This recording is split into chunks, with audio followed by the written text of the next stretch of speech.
8 से 9 मई 2025 की मध्य रात्रि को पाकिस्तानी सेना ने सैन्य बुनियादी ढांचे को निशाना बनाने के इरादे से पूरी पश्चिमी सेना पर भारतीय वायु क्षेत्र का कई बार उल्लंघन किया। यही नहीं बल्कि पाकिस्तानी सेना ने नियंत्रण रेखा पर भारी कैलिबर वाले हथियारों से गोलीबारी भी की। अंतर्राष्ट्रीय सीमा और नियंत्रण रेखा पर लेह से लेकर सरक्रीक तक 36 स्थानों पर 300 से 400 लगभग ड्रोनों का इस्तेमाल घुसपैठ का प्रयास करने के लिए किया गया। भारतीय सशस्त्र बलों ने काइनेटिक्स व नॉन काइनेटिक साधनों का उपयोग करके इनमें से कई ड्रोन्स को मार गिराया। इतने बड़े पैमाने पर हवाई घुसपैठों का संभावित उद्देश्य वायु रक्षा प्रणालियों का परीक्षण करना और खुफिया जानकारी इकट्ठा करना था। ड्रोन के मलबे की फोरेंसिक जांच की जा रही है। प्रारंभिक रिपोर्ट्स से पता चलता है कि वे तुर्की के असीस गार्ड सोंगर ड्रोन्स हैं। इसके उपरांत रात में पाकिस्तान के एक सशस्त्र यूएवी ने भटिंडा सैन्य स्टेशन को निशाना बनाने की कोशिश भी की, जिसे पकड़ा गया और उसे निष्क्रिय कर दिया गया। पाकिस्तानी हमले के जवाब में पाकिस्तान में 4 हवाई रक्षा स्थलों पर सशस्त्र ड्रोन्स लॉन्च किए गए। इनमें से एक ड्रोन एडी रडार को नष्ट करने में सक्षम रहा। पाकिस्तान ने जम्मू कश्मीर के तंगधार, उरी, पुंछ, मेंढर, राजौरी, अखनूर और उधमपुर में भारी कैलिबर आर्टिलरी गन और सशस्त्र ड्रोन्स का उपयोग करके नियंत्रण रेखा के पार गोलीबारी भी की, जिसके परिणाम स्वरूप भारतीय सेना के कुछ जवान हताहत हुए और घायल हुए। भारतीय जवाबी कार्रवाई में पाकिस्तानी सेना को भी बड़ा नुकसान पहुंचाया गया।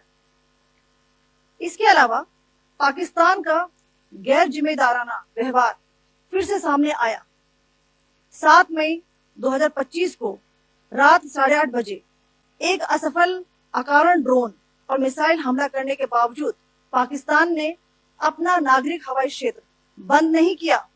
पाकिस्तान अपने नागरिक विमानों को ढाल के रूप में इस्तेमाल कर रहा है, जबकि उसे अच्छी तरह से पता है कि भारत पर उसके हमले से हवाई रक्षा की तीव्र प्रतिक्रिया होगी। यह भारत और पाकिस्तान के बीच अंतर्राष्ट्रीय सीमा के पास उड़ान भरने वाले अंतर्राष्ट्रीय उड़ानों सहित नागरिक विमानों के लिए सुरक्षित नहीं है। यहाँ स्क्रीन शॉट में पंजाब सेक्टर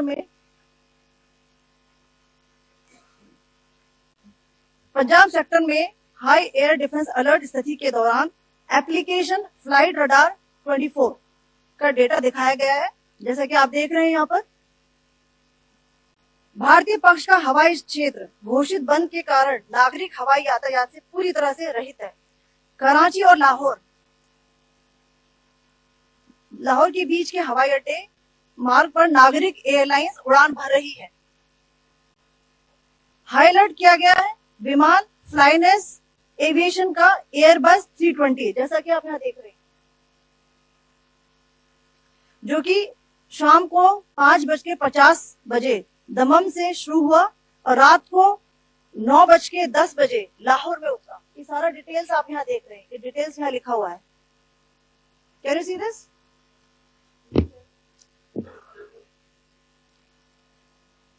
भारतीय वायुसेना ने अपनी प्रतिक्रिया में काफी संयम दिखाया और इस प्रकार अंतरराष्ट्रीय नागरिक विमान सेवा की सुरक्षा सुनिश्चित की। धन्यवाद। जय Hind. So, good afternoon to you all.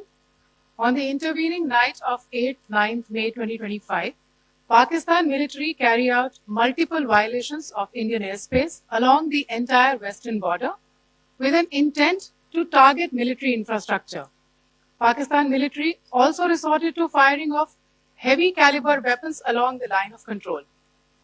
Along the international border and line of control, drone intrusions were attempted from Leh to Sarkreek at 36 locations with approximately 300 to 400 drones. Indian Armed Forces brought down a number of these drones using kinetic and non-kinetic means. The possible purpose of these large-scale aerial intrusions were to test the AD systems and gather intelligence. Forensic examination of the drone debris is being undertaken.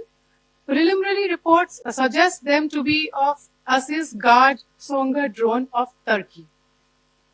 Later in the night, an armed UAV of Pakistan attempted to target Bhatinda military station, which was detected and neutralized. In response to the Pakistani attack, armed drones were launched at 4 air defense sites in Pakistan. One of the drones was able to destroy an AD radar.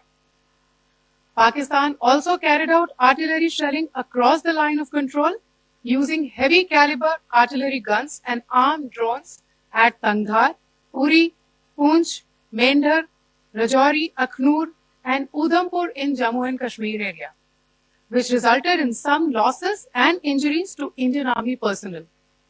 Pakistan Army also suffered major losses in Indian retaliatory fire. Additionally, Pakistan's irresponsible behavior again came to fore. Pakistan did not close its civil airspace despite it launching a failed unprovoked drone and missile attack on 7th May at 8:30 hours in the evening. Pakistan is using civil airliners as a shield, knowing fully well that its attack on India would elicit a swift air defense response. This is not safe for the unsuspecting civil airliners, including the international flights, which were flying near IB between India and Pakistan. The screenshot we just showed and we shall share with you, it shows the data of the application Flight Radar 24 during a high air defense alert situation in the Punjab sector. As you have seen, the airspace on the Indian side is absolutely devoid of civil air traffic due to our declared closure. However, there are civil airlines flying the air route between Karachi and Lahore. Amongst the other civil aircraft that you can see, we have highlighted an aircraft which is Airbus 320 of Flynas Aviation, which was originated from Dammam at 1750 hours and landed later at Lahore at 2110 hours in the night. Indian Air Force demonstrated considerable restraint in its response, thus ensuring safety of international civil carrier.